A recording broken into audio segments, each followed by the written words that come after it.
Hello बच्चों, कैसे हो आप लोग? अच्छे होंगे बेटा। बेटा आज मैं आपके लिए लेकर के आई हूँ पूर्ण रूप संधि। ठीक है बेटा, स्वर संधि मैं आपको पहले करा चुकी हूँ और आज मैं आपको पढ़ाऊंगी पूर्ण रूप संधि। ये भी स्वर संधि के अंतर्गत आती है। ये बेटा संस्कृत में स्वर संधि के अंतर्गत आती है। ठीक है, कौन सी संधि? पूर्ण रूप संधि और पर रूप संधि। ठीक है, तो आज हम जान लेते हैं पूर्ण रूप संधि। कौन सी संधि पढ़ेंगे हमारे? पूर्व रूप संधि। ठीक है बेटा, आज हम पढ़ेंगे पूर्व रूप संधि। पूर्व रूप संधि देखो, पूर्व रूप संधि क्या होती है? पूर्व संधि होती है बेटा यदि पदांत में, यदि पदांत में, यदि पदांत में ए और औ के बाद, यदि पदांत में ए और ओ के बाद ह्रस्व आ जाता है तो वह अ के रूप को, अ के पूर्व रूप को धारण कर लेता है। आगे समझ में? यदि पदांत में ए और ओ के बाद ह्रस्व आ जाता है तो वह अ के रूप को धारण कर लेता है, अ के पूर्व रूप को धारण करता है। ठीक है बेटा, तो सबसे पहले हम बेटा इसका पूर्व रूप संधि का सूत्र जान लेते हैं। क्या होगा इसका सूत्र? देख लेते हैं इसका सूत्र। सूत्र हो जाएगा बेटा इसका एंग, एंग पदांता दत्त। ठीक है बेटा, सूत्र इसका क्या हो जाएगा? एंग पदांता दत्त। आगे समझ में? ये हो जाएगा आपका सूत्र। अब जानते हैं बेटा हम इसकी परिभाषा। परिभाषा, परिभाषा इसकी जानेंगे बेटा। तो परिभाषा देखते हैं हम इसकी। यदि पदांत में, यदि पदांत, यदि पदांत में ए, यदि पदांत में ए तथा ओ, यदि पदांत में क्या आ रहा है बेटा? यदि पदांत में ए तथा ओ, ठीक है, ओ के बाद, ओ के बाद, ओ के बाद कौन सा आ जाता है? ह्रस्व। ठीक है, कौन सा आता है? ह्रस्व। ह्रस्व कौन सा होता है बेटा? ह्रस्व आ, ह्रस्व आ। आगे समझ में? यदि पदांत में ए तथा ओ के बाद ह्रस्व अ आए तो, अ आए तो अ का पूर्व रूप, अ का पूर्व रूप हो जाता है। आगे बेटा समझ में? ये क्या हो जाता है? ये यदि पदांत में ए तथा ओ के बाद ह्रस्व अ आए तो अ का पूर्व रूप हो जाता है। आगे बेटा इतना समझ में आ गया? आगे देखते हैं। एक अर्थात, अर्थात, अर्थात अ, अर्थात ए, अर्थात अ ए, अ के तथा औ ओ के रूप को धारण कर, रूप को धारण कर लेता है। हो गया क्लियर बेटा? समझ में? इसमें क्या हो जाता है? अ ने किसका? ए के रूप को धारण कर लिया तथा औ ओ के रूप को, औ ओ के रूप को धारण कर लेता है तथा, तथा, तथा अ, अ के स्थान पर, अ के स्थान पर क्या हो जाता है बेटा? अवग्रह अ। कौन सा अ हो जाएगा? अ के स्थान पर अवग्रह। अवग्रह अ क्या होता है बेटा? अवग्रह, अवग्रह अ। ठीक है, अवग्रह अ हो जाता है। और अवग्रह अ बेटा क्या होता है? अवग्रह अ होता है बेटा, इसे लिखेंगे हम अवग्रह अ। इस तरह से बन जाता है अवग्रह, इसे हम अवग्रह अ बोलते हैं। ठीक है बेटा, अवग्रह अ का चिन्ह, चिन्ह आ जाता है, आ जाता है, आ जाता है। आगे समझ में? यदि पदांत में ए तथा ओ के बाद ह्रस्व अ आए तो अ का पूर्व रूप हो जाता है। इतना क्लियर हो गया? उसके बाद अर्थात ए अ ए तथा ओ औ ओ के रूप को धारण कर लेता है तथा अ के स्थान पर अवग्रह अ का चिन्ह लग जाता है। आगे समझ में? अवग्रह अ का चिन्ह आ जाता है। हो गया क्लियर बेटा? इतना समझ में आ गया? आगे जानते हैं बेटा हम इसमें पदांत। पदांत क्या होता है बेटा? पदांत जिन शब्दों के रूप चलते हैं वे पदांत कहलाते हैं। पदांत किसे कहते हैं बेटा? जिन शब्दों के रूप चलते हैं वे पदांत कहलाते हैं। ठीक है, आगे समझ में? अब जान लेते हैं बेटा हम इसका उदाहरण।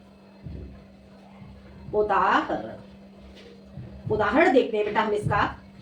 उदाहरण बेटा आपका हो जाएगा इसमें, देखते हैं हम इसका उदाहरण। लोके अस्मिन, लोके अस्मिन, ठीक है, ये आपका हो जाएगा उदाहरण। लोके अस्मिन। अब हम बेटा इसे लोके अस्मिन को तोड़ेंगे, तो हम इसे तोड़ेंगे तो क्या हो जाएगा? लोके, लोके, और ये हो जाएगा अस्मिन, अस्मिन। ठीक है बेटा, आ गया समझ में? लोके अस्मिन। ये वाला अ, ये अवग्रह अ था, ये अवग्रह अ में परिवर्तित हो, बहुत इजी हो जाता है। ठीक है, अवग्रह, ये वाला अवग्रह अ के रूप में आ गया। अब ये कैसे आया, इसे हल करके जान लेते हैं। लोके, लोके में कौन सा स्वर निकल रहा है? लोके, ए, तो ये हमारा हो जाएगा ए, और इधर हमारा क्या हो जाएगा? अ। ठीक है, तो ए को क्या हो गया? अ, ए, अ क्या बन जाता है? ए। ठीक है, तथा औ क्या बन जाता है? ओ के रूप को धारण कर लेता है। आगे बेटा परिभाषा में समझ आ गया? अब हम इसे क्या करेंगे? इसे हम बना देंगे एग, एग। ठीक है बेटा, ये क्या हो गया? इधर लोके में से ए निकल के आ गया, और हमारा इधर अस्मिन में से अ निकल के आ गया, और इन्हें मिलाने पर हो जाएगा हमारा एग। ठीक है, अब हमें क्या करना है? लोके, लोके, लोके में से ए निकल गया, अब हमारा बचा लोक शेष, और इधर हमारा ये आ गया अ, इधर हमारा एंग आ गया, एंग। हो गया क्लियर बेटा? इधर हमारा एंग आ जाता है, और अब हमारा इधर अ निकल गया, तो क्या बचा? ये हमारा आ जाएगा स्मिन। आ गया समझ में? ये हमारा क्या हो जाएगा? स्मिन। हो गया क्लियर बेटा? अब हमें क्या करना है? अब हमें इसे मिलाएंगे, तो लो के, ए की मात्रा ये इधर आ जाएगी, लो के, और ये हो जाएगा हमारा अस्मिन। आ गया समझ में? लो के अस्मिन। हो गया क्लियर? लो के अस्मिन, जब हमने इसे तोड़ा तो लो के और अस्मिन हो गया, और इसका हो जाएगा एंग, और जब हम इसे लोके में से लोक निकल के आ गया, इधर आपका एंग आ जाता है, अस्मिन में से स्मिन में आ गया, क्योंकि आ आपका इधर निकल गया, और जब हमने इसे मिलाया तो हमारा हो जाता है लोके अस्मिन। हो गया क्लियर बेटा? समझ आ गया? अगला उदाहरण हम देख लेते हैं इसका। ग्रहे अत्र, ग्रहे अत्र, ग्रहे अत्र। ठीक है बेटा, ग्रहे अत्र हो गया। अब हम इसे तोड़ेंगे, तो कैसे तोड़ेंगे हम इसे? ग्रह, ग्रह,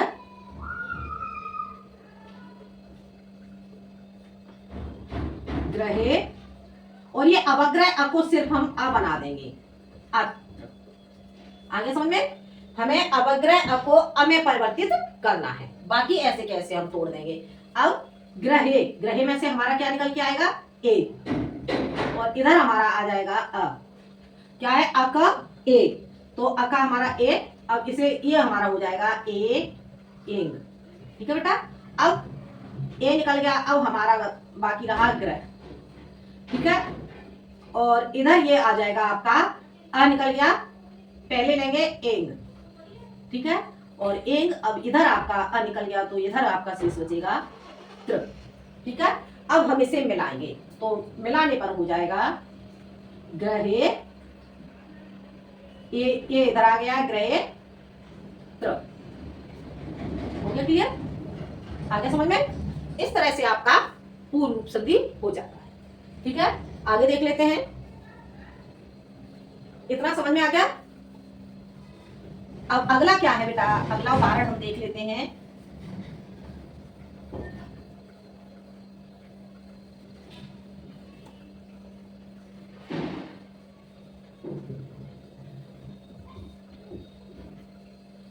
अगला उदाहरण बेटा हमारा आ जाएगा, देखते हैं हम, दीर्घ इसमें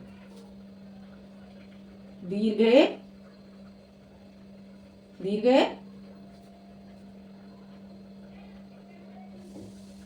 दीर्घ इसमें, ठीक है बेटा, क्या हो जाएगा, दीर्घ इसमें। अब हम इससे तोड़ेंगे, समझ आ रहा है ठीक से, दीर्घ इसमें दीर्घ अस्मिन, ठीक है बेटा। अब हम इसे तोड़ेंगे तो तोड़ने पर हमारा हो जाएगा ये दीर्घ और अस्मिन,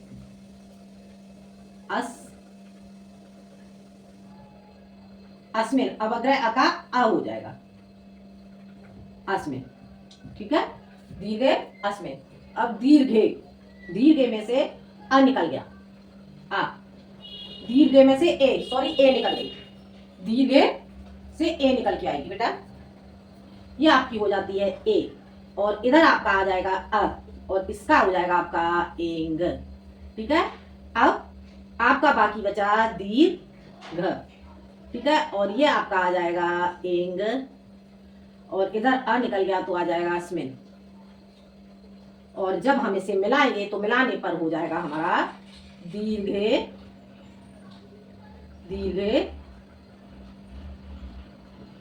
इसमें। हो गया क्लियर बेटा, ये इस तरह से हो जाता है। अब आगे देख लेते हैं हम, आपका अगला उदाहरण देख लेते हैं, बाल को अवदत, बाल को अवदत, बाल को अवदत, ठीक है बेटा, बाल को अवदत।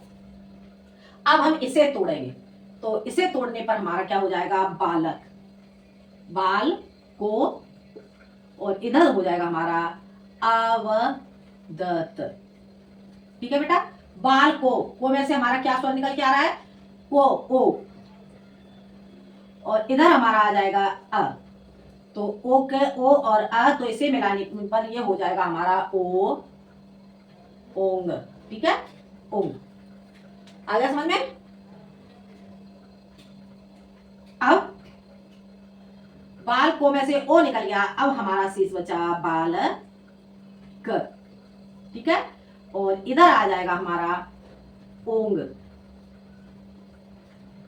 ओंग, ठीक है, और इधर हमारा आ जाएगा वदत, ठीक है। अब हम इसे मिलाएंगे तो मिलाने पर हमारा हो जाएगा बाल को अवदत, आइए समझ में, बाल को अवदत। हो गया क्लियर, इतना समझ में आ गया बेटा। अब मैं इसके उदाहरण बताती हूँ आपको, तो इसके उदाहरण देख लेते हैं बेटा, जो आपको हल करने होंगे।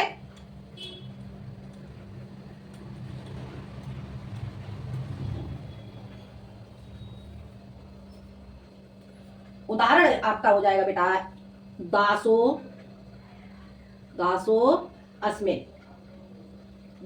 अस्मिन, ठीक है बेटा। इसके बाद आ जाएगा आपका ए को अपे,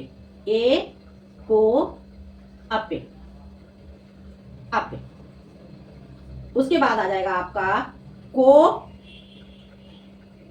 अपे, ठीक है, ए को अपे, और आपका आ जाएगा देवो अपे,